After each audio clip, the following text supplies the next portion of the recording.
Olá camarada, tudo certo?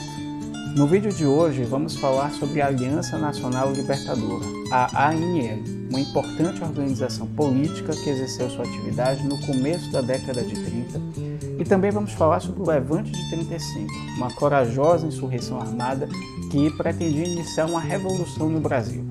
Vamos ver como essas duas coisas estão bem interligadas.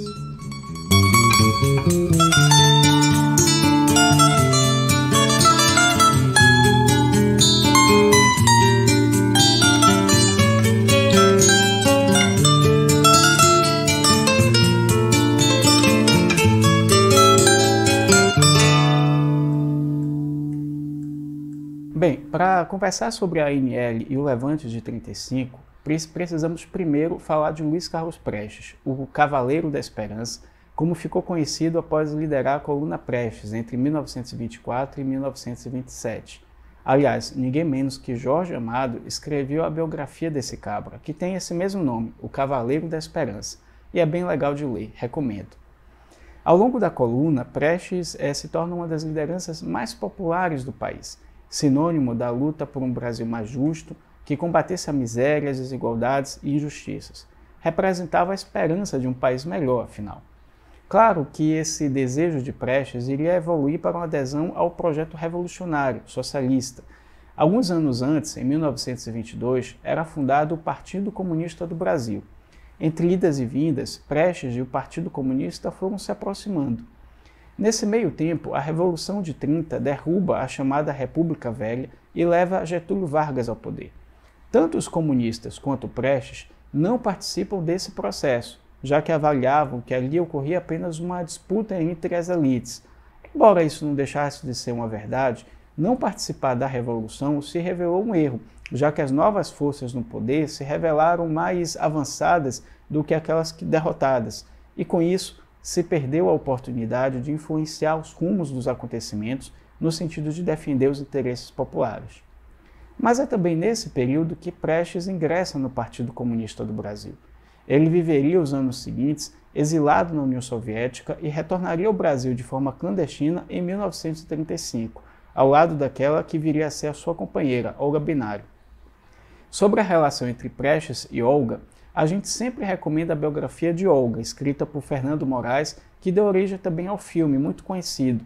Vale a pena ler e assistir mais de uma vez. Fora que era uma época em que a Internacional Comunista dava muito apoio aos movimentos revolucionários pelo mundo, inspirados pelo princípio do internacionalismo proletário.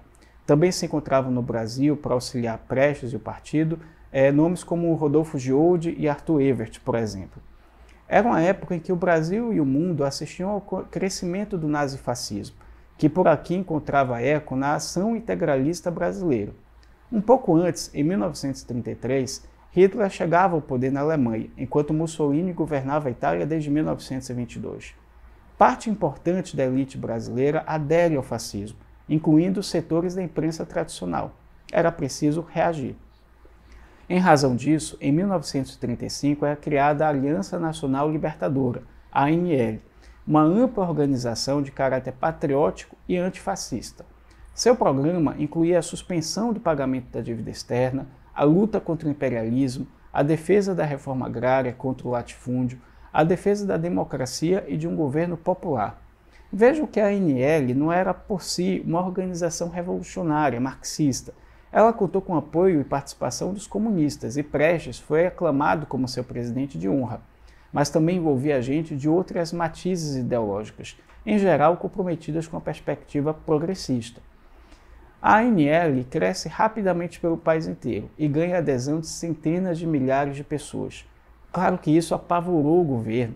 É nesse contexto que Prestes publica um importante manifesto, onde se lê em sua conclusão, abre aspas, brasileiros, todos vós que estáis unidos pela ideia, pelo sofrimento e pela humilhação de todo o Brasil. Organizai o vosso ódio contra os dominadores, transformando-o na força irresistível e invencível da Revolução Brasileira. Vós que nada tendes a perder e a riqueza imensa de todo o Brasil a ganhar. Arrancai o Brasil da guerra do imperialismo e dos seus lacaios. Todos à luta pela libertação nacional do Brasil. Abaixo o fascismo, abaixo o governo odioso de Vargas. por um governo popular nacional revolucionário. Todo o poder à Aliança Nacional Libertadora. Fecha aspas. Ora, claro que as palavras de ordem abaixo o governo Vargas e todo o poder à ANL deixaram o regime em polvorosa. Getúlio decide colocar a ANL na ilegalidade, com base na Lei de Segurança Nacional. Isso apenas 4 meses depois de a aliança ser lançada. Mas isso não intimidou os aliancistas, que continuaram a se organizar mesmo na clandestinidade. Com sua autoridade, Prestes buscava apoio no seio das Forças Armadas. Mas claro que agora a situação mudara. Na clandestinidade, a ANL ficava impedida de realizar grandes e massivos atos públicos, como vinha fazendo até então, o que dificultou o contato da organização com as massas. Ainda assim, em novembro de 1935, o Comitê Central do Partido Comunista do Brasil se reúne e decide que a revolução era questão de tempo, bastava uma fagulha para incendiar o palheiro. E eis que no dia 23 eclode uma revolta no 21º Batalhão de Caçadores em Natal, capital do Rio Grande do Norte. Essa revolta contou com o apoio dos comunistas, embora não tenha sido diretamente articulada pela direção nacional do partido. Militares e civis tomam o poder na capital do Rio Grande do Norte e instalam um governo provisório, chamado de Comitê Popular Revolucionário, que permanece no poder por 4 dias. Foi a primeira experiência de um governo revolucionário no Brasil. No dia 24, os comunistas chegam a tomar o 29º Batalhão de Caçadores, próximo a Recife, mas por lá a revolta foi rapidamente controlada.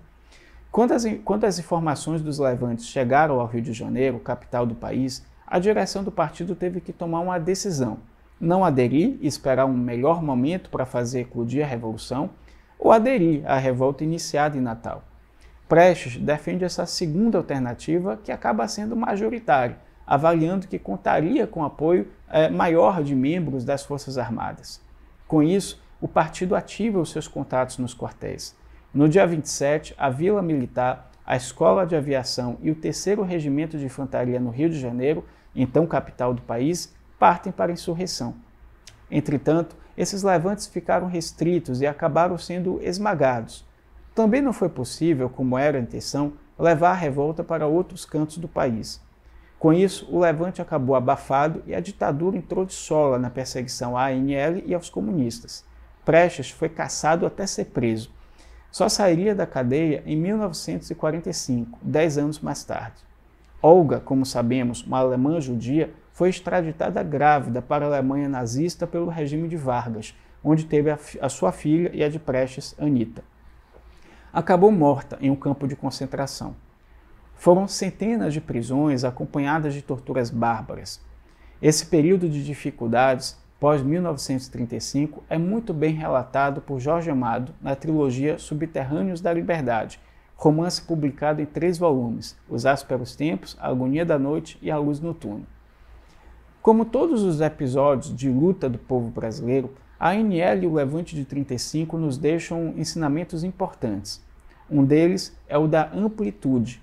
A ANL se tornou em pouco tempo uma organização de massas porque soube ser ampla, reunindo em suas fileiras pessoas de diversas características, mas identificadas com o seu programa avançado. Mas ao mesmo tempo foi voluntarista.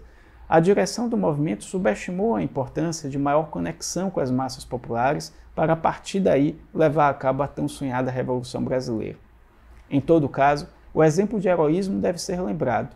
Era uma época difícil, de enfrentamento à extrema-direita no plano mundial e nacional, e de luta contra as injustiças em um país que já naquela época era bastante rico, mas com o povo embrutecido pela miséria.